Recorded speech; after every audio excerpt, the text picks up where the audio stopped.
1 তাৰিখৰ পৰা ডিপাৰ্টমেণ্ট বিলাকৰ লটাৰী আৰম্ভ হ'ব কোন কোন ডিপাৰ্টমেণ্টত যাব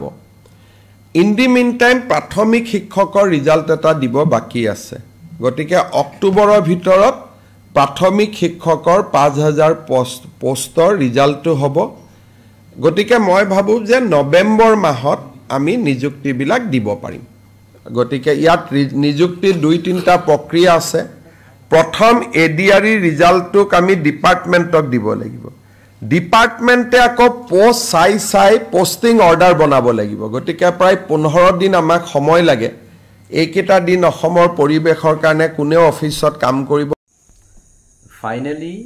ADRE Assam police education department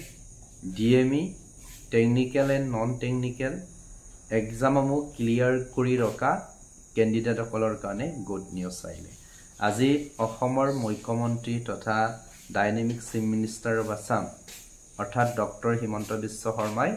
সংবাদ মাধ্যমৰ আগত স্পষ্টভাৱে কৈছে যে যিমানখিনি এক্সাম পাতিছিলে বা ৰিক্ৰুটমেণ্টৰ কাৰণে এক্সাম কণ্ডাক্ট কৰিছিলে এই এক্সাম সমূহৰ ফলাফল ইতিমধ্যে সম্পূৰ্ণৰূপে ঘোষণা কৰিলে বা দিয়া হ'ল এতিয়া বাকি আছেগে নিযুক্তি সো এই নিযুক্তিখিনি নৱেম্বৰ মাহৰ ভিতৰতে সম্পূৰ্ণ কৰিব এটা কথা মুখ্যমন্ত্ৰী মহোদয় স্পষ্টভাৱে কৈছে যে এডিআৰইৰ ক্ষেত্ৰত যদি চাওঁ তাতে ডিপাৰ্টমেণ্ট চাব লাগে তাতে অফিচাৰ থাকিব বা অন্যান্য ডিপাৰ্টমেণ্ট ইৰিগেশ্যন ডিপাৰ্টমেণ্টৰ পৰা ধৰি এডুকেশ্যন ডিপাৰ্টমেণ্ট বা অন্যান্য ডিপাৰ্টমেণ্ট থাকে এই ডিপাৰ্টমেণ্টসমূহৰ কাৰণে একেদকলে চাব যে কোনটো অফিচত কিমান পোষ্ট খালী হৈ আছে এইখিনি চাই মেলি ওয়ালৈকে 15 দিন সময় লাগিব সো মই ভাবো যে নৱেম্বৰ মাহৰ 20 তাৰিখৰ আগত সম্পূৰ্ণৰূপে আপোনালোকক নিযুক্তি পত্ৰ প্ৰদান কৰিব অৰ্থাৎ আপোনালোকে ভাবি ৰাখক যে যেহেতু একেত কৈছে 1 তাৰিখৰ পৰা 15 তাৰিখ অৰ্থাৎ মানে 10-15 দিন সময় লাগিব বুলি কৈছে তো সো আমি 5 দিন বহাই লৈছো 20 তাৰিখৰ ভিতৰত আপোনালোকক নিযুক্তি দিব 100% দিব এডুকেশ্যনে হওক কিবাই হওক এতিয়া আপোনালোকৰ কাম হ'ব যে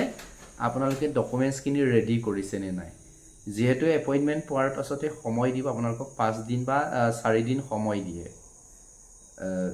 জয়েনিং কৰিবৰ কাৰণে আমি যেতিয়া চাকৰিত জয়েন কৰিছিলে তেতিয়া আমাক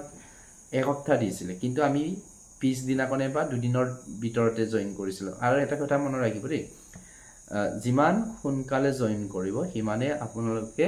স্যালাৰিটো বেছিকে পাব অৰ্থাৎ জয়েন কৰা দিনৰ পৰা কাউন্ট কৰিব সো পৰাপক্ষত যেটা আপোনালোকে চাকৰি কৰিবৰ কাৰণে বহুত ইচ্ছুক হৈ আছে এপইন্টমেন্ট পোৱা 20 দিনাকনে গৈ আপোনালোকে জয়েন কৰি দিবগে লাগে সো আপোনালোকে এতিয়া বেংক একাউন্টস বা অন্যান্য ডকুমেন্টস পিআৰসি সিআৰসি এইখিনি আজু কৰি ৰাখক যাতে এপইন্টমেন্ট পোৱাৰ পিছত এইখিনি দৌৰা দৌৰি নহয় ডাইৰেক্ট আপোনালোকে নিজৰ ডিপাৰ্টমেন্টত গৈ চাকৰি জয়েন কৰিবগে পাৰে সো অহা কাইলৈ তাৰ ওপৰত এটা বিথং ভিডিও বনাম আপোনালোকে চাব বুলি মই আশা ৰাখিছো